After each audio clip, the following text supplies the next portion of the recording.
What took you so long, old man?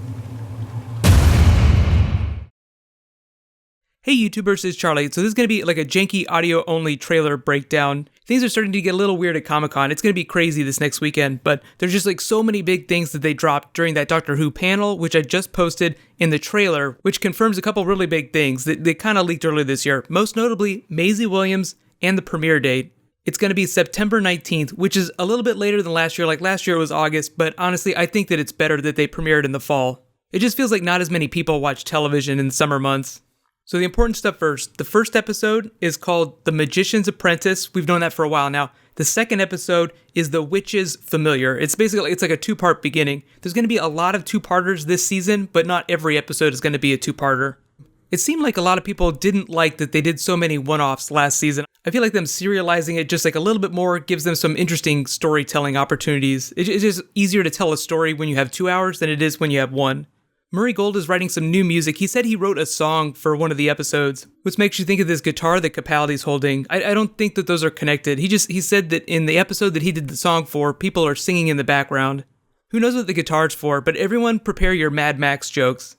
Like Mad Max in a box with a flaming guitar. There is this really weird rock and roll vibe that the Doctor's giving off, like especially that shot where he puts his shades on, and he's also wearing it when he's playing with the guitar here. The voiceover that he has too adds some really interesting context for what's going on with the TARDIS. Like the way they it's heavily featured in the trailer, but the way they shoot it makes you seem like something crazy is going on. Like the TARDIS itself will be a villain at some point this season. Every time I think it can, it surprises me. It's evil. I hate it. I want to kiss it all over.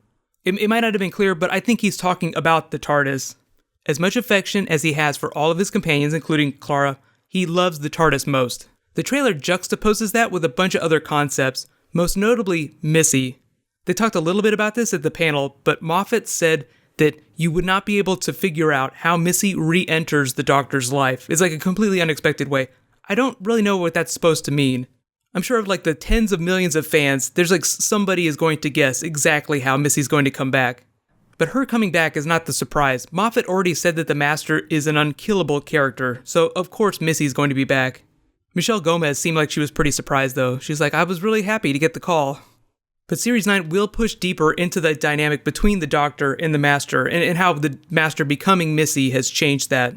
The Doctor loved the Master, as a friend, before he ever knew about the TARDIS. So if the Doctor loves the TARDIS, think about how he feels about the Master.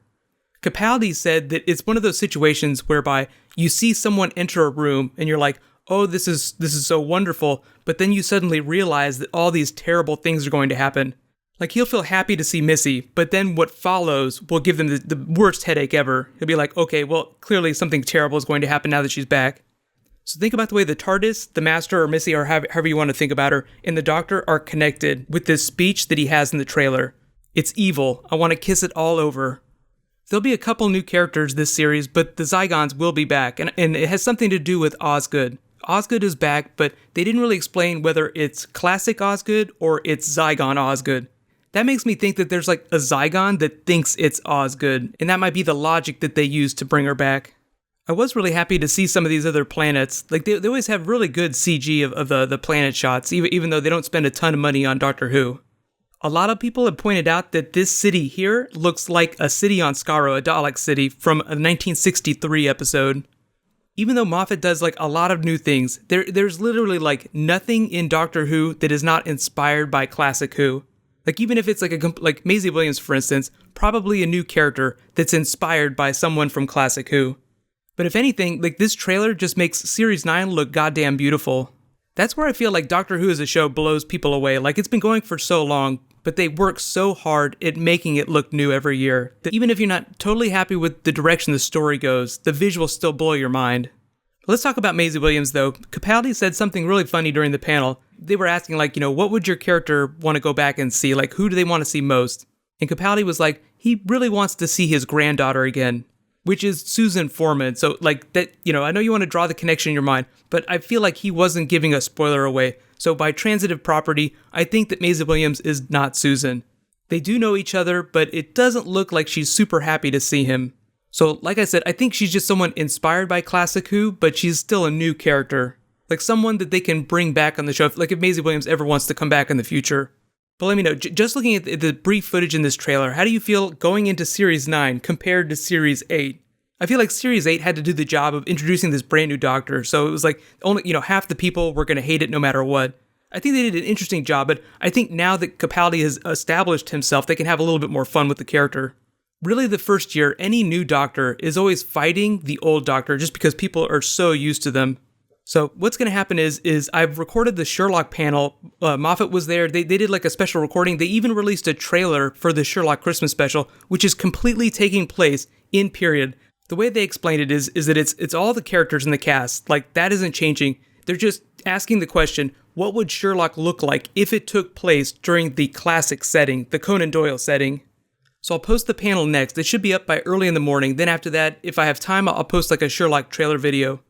Tomorrow's a really big day, though. There's Walking Dead, Game of Thrones, and Star Wars. They're doing a big Star Wars panel, but there's not going to be new footage. There will be new footage for Walking Dead, though. If you want to follow me on Twitter and Facebook, I've been live tweeting the panels, and I also provide updates on when videos are going to post. So while you guys wait for all that stuff to post, you can click this first link up here for my Master Comic-Con playlist. It just has like all the videos in it. And you can click here for the Doctor Who panel, in case you haven't seen it yet. Thank you so much for watching. I'll see you guys tomorrow. Everybody, let's high five. Just assume that I'm high-fiving the screen right now.